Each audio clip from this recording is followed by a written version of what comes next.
Good day everyone, my name is Rachel Mayti Orias and my part is to discuss to you about the knowledge of cohesive form and meaning. It is one of the components of grammatical knowledge. Cohesive is characterized by or causing cohesion. And cohesion is all about how well the parts of your text, including words, sentences, or paragraph fits together. It is important to consider this for us to be able to get our point across clearly. Knowledge of cohesive form enables us to use the phonological, lexical, and morphosyntactic features of the language in order to interpret and express cohesion on both the sentence and the discourse levels. When we are expressing our thoughts or ideas either orally or written, cohesion is something very important to consider in order for us to be able to deliver everything clearly.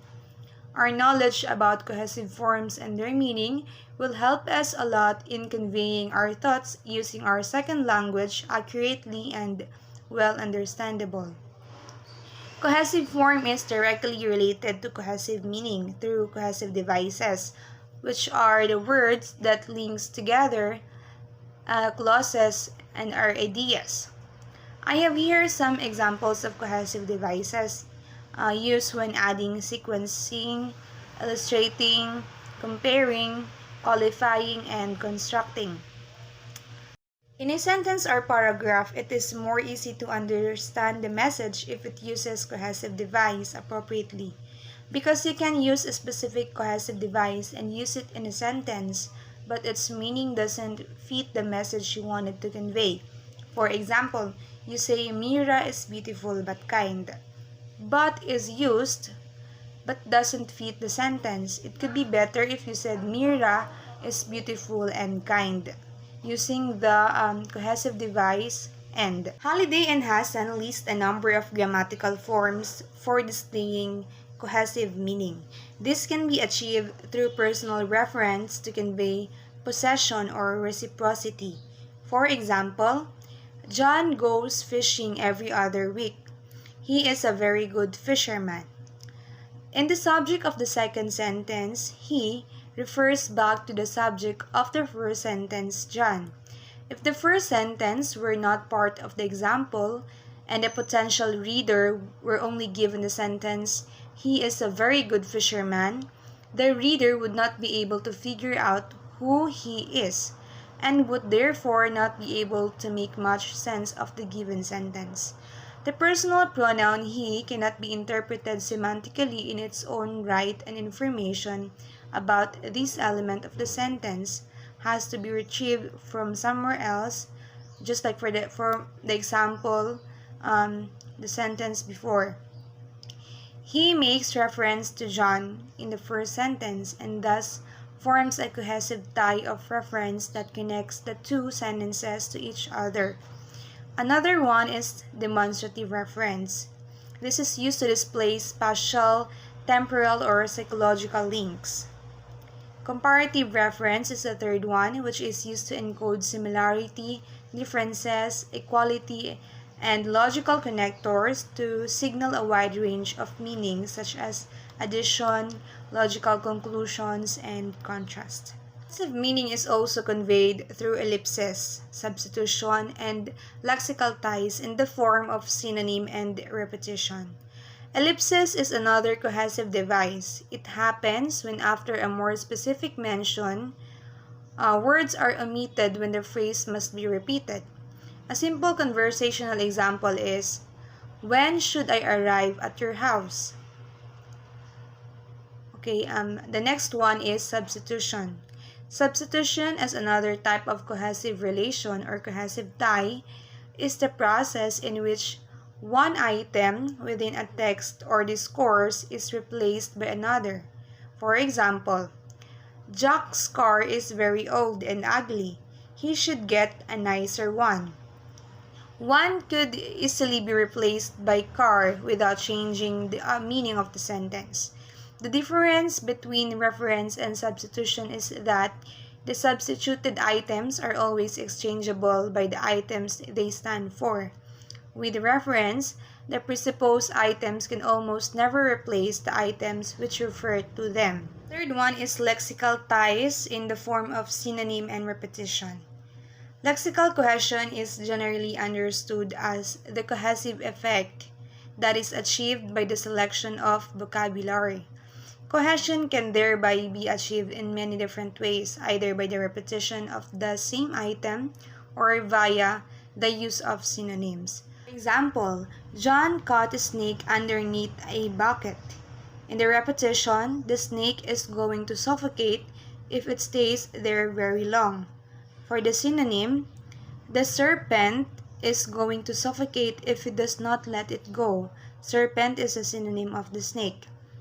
In the hyperonym superordinate, the animal is going to suffocate if it does not let it go. In general word, the poor thing is going to suffocate if it does not let it go.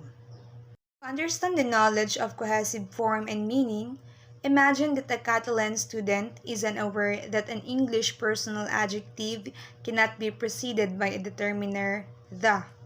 However, she knows that an English personal adjective her encodes a biological sex of the owner and not the grammatical gender of the noun, which is the dog as in Catalan.